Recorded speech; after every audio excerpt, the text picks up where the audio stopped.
biel nu mel tha gadu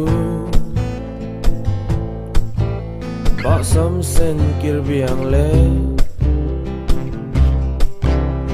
a he ros parien sen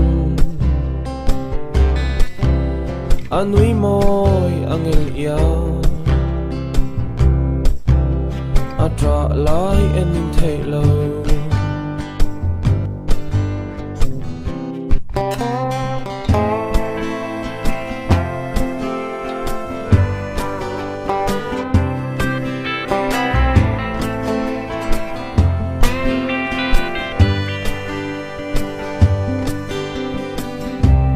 mel tha ka ti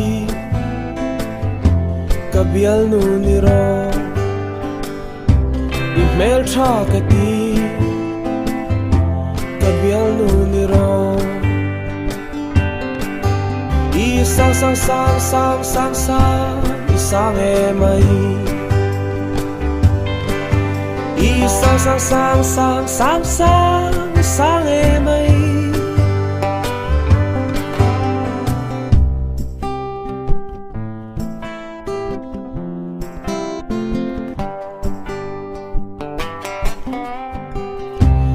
mel tha ti ro ka bial nu ni ro ka mel tha ti ro ka bial nu ni ro ka zai zai zai zai zai zai ka zai an ti chi ka zai zai zai zai zai zai ka zai an ti chi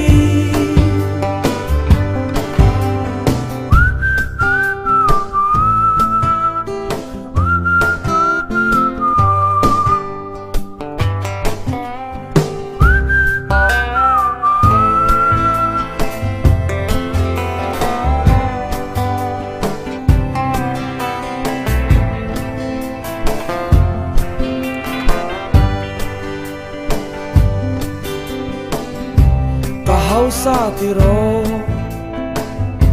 ka bial nu ni ro ka hau sa ti ro ka bial nu ni ro i du du du du du du i du du ni mai